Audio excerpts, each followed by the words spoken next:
പ്രിൻസിപ്പലിന്റെ മുറിയിൽ നിതിൻ രാജിനെ മാനസികമായി പീഡിപ്പിച്ചെന്ന സഹോദരി ഭർത്താവ് അശോകൻ. പ്രിൻസിപ്പലിന്റെ മുറിയിലെ വിചാരണയുടെ ഭാഗമായാണ് ആത്മഹത്യ. ലോൺ ആപ്പിന്റെ പേരിൽ നിതിനെ വ്യക്തിഹത്യ ചെയ്യുകയാണ് ഉണ്ടായത്. നിതിന് ചികിത്സ നൽകുന്നതിലും പിഴവുണ്ടായിട്ടുണ്ടെന്നും സഹോദരി ഭർത്താവ് ആരോപിച്ചു. അഞ്ചരക്കണ്ടി ഡെന്റൽ കോളേജ് സന്ദർശിച്ച ശേഷമായിരുന്നു ബന്ധുക്കളുടെ പ്രതികരണം.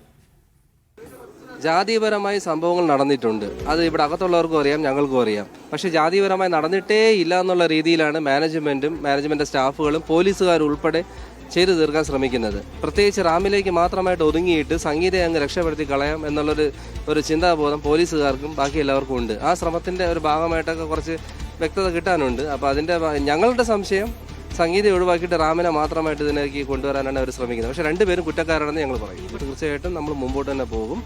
ഈ പറയുന്ന ആദ്യം നമ്മൾ പ്രതികളെന്ന് പറഞ്ഞ ഈ റാമും പിന്നെ രണ്ടാമത്തെ പ്രതി സംഗീത, അവർ ശക്തമായിട്ട് നമ്മൾ ഉറച്ചു വയ്ക്കാനാണ് ഈ രണ്ടുപേരെ പേരും സംഗീതയും ഉണ്ട്, ഇല്ലയെന്നില്ല.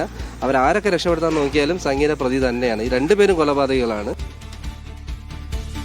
ബിജീഷ് ഗോവിന്ദൻ വിശദാംശങ്ങളുമായി. ബിജീഷ്, നിതിൻ രാജിന്റെ ദുരൂഹമായ മരണത്തിന് ശേഷം ഇതാദ്യമായി ബന്ധുക്കൾ ആ കോളേജിലെത്തുന്നു. മകൻ മരിച്ച ഇടങ്ങളിലൊക്കെ അച്ഛനും ഒപ്പം സഹോദരി ഭർത്താവും അടക്കമുള്ളവരെത്തുന്നു.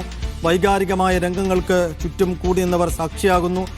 ഈ സഹോദരി ഭർത്താവും അച്ഛനും അടക്കം എന്താണ് ആ സ്പോട്ടിലെത്തിയപ്പോൾ പ്രതികരിച്ചതും അവരുടെ പരാതി എന്താണ് ഈ ഘട്ടത്തിൽ?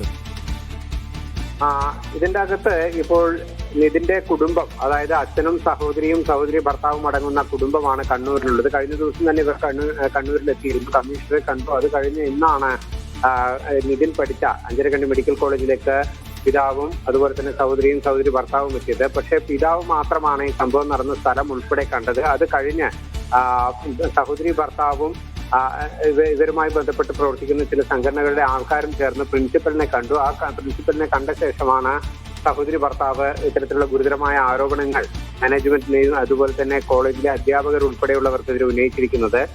നിതിന്റെ മരണം ഒരു കൊലപാതകമാണ് എന്നുള്ള തരത്തിലാണ് ഇപ്പോൾ കുടുംബം ആരോപിക്കുന്നത്. പ്രിൻസിപ്പലിന്റെ മുറിയിൽ നിതിനെ വലിയ തോതിൽ മാനസിക പീഡനം ഏൽപ്പിക്കുന്ന തരത്തിൽ വിചാരണ നടന്നു. ഈ ലോൺ ആപ്പുമായി ബന്ധപ്പെട്ട് വ്യക്തിഹത്യ നടത്തുന്ന തരത്തിലാണ് പ്രിൻസിപ്പലും മറ്റ് അധ്യാപകരും നിതിന്റെ അടുത്ത് പെരുമാറിയത്. അതിന്റെ ഒരു ആഘാതത്തിലാണ് നിതിൻ മരണപ്പെട്ടത് എന്നുള്ള തരത്തിലുള്ള കാര്യങ്ങളാണ് പറയുന്നത്.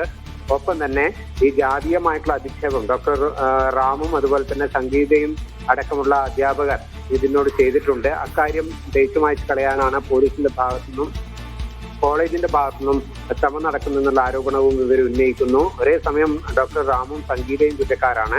ഒപ്പം തന്നെ ഈ അവസാന ഘട്ടത്തിൽ പ്രിൻസിപ്പലിന്റെ മുറിയിൽ നടന്ന വിചാരണയിൽ പങ്കെടുത്ത പ്രിൻസിപ്പൽ ഉൾപ്പെടെയുള്ള 5 അധ്യാപകർക്കെതിരെയും നടപടി വേണമെന്നുള്ള ആവശ്യം ഉന്നയിക്കുന്നുണ്ട്. പ്രിൻസിപ്പലിനെതിരെയും അതുപോലെ തന്നെ ഈ ലോൺ ആപ്പിന് ഇരയായ അതിന്റെ ലോൺ ആപ്പുകാരുടെ ഭീഷണിക്കിരയായ അധ്യാപിക ലതാ ശശിധരനെതിരെയും ആത്മഹത്യാ പ്രേരണാ കുറ്റം ചുമത്തി കേസെടുക്കണമെന്നുള്ള ആവശ്യവും ഈ കുടുംബം ഉന്നയിക്കുന്നുണ്ട്.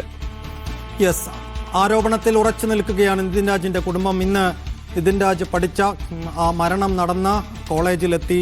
അച്ഛനും ഭാര്യ സഹോദരിയും അടക്കമുള്ള ബന്ധുക്കൾ അവിടെ എത്തിയതിനു ശേഷവും അവരുടെ ആരോപണത്തിൽ ഉറച്ചു നിൽക്കുന്നു. എന്ന് വെച്ചാൽ ലോൺ ആപ്പിന്റെ പേരിലുമൊപ്പം ജാതിപരമായുമുള്ള പീഡനം അവിടെ നടന്നു. അതിനുശേഷമാണ് ഈ മരണമുണ്ടായത്.